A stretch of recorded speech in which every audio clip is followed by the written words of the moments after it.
There are other functions, however, some of them more legitimate than others. One is to run secret wars, the covert action that's written and talked about so much, like what's happening in Nicaragua today from Honduras. Another thing is to disseminate propaganda to influence people's minds, and this is a major function of the CIA.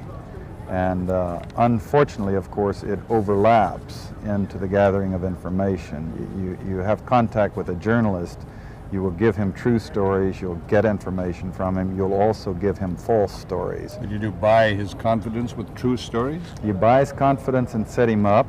We've seen this happen recently with Jack Anderson, for example, who has his intelligence sources, and he has also admitted that he's been set up by them.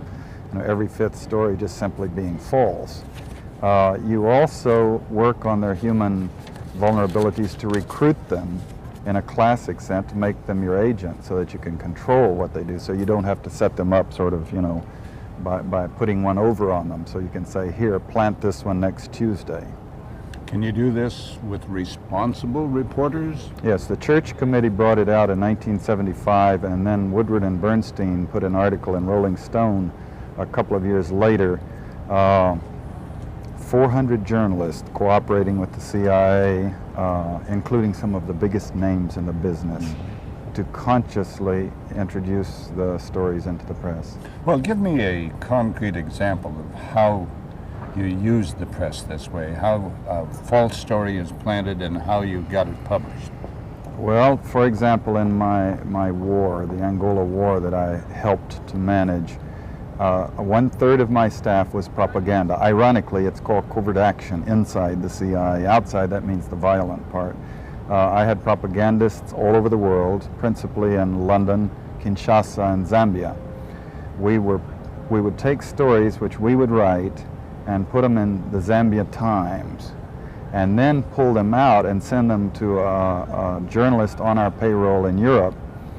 But his cover story, you see, would be that he'd gotten them from his stringer in Lusaka, who had gotten them from the Zambia Times.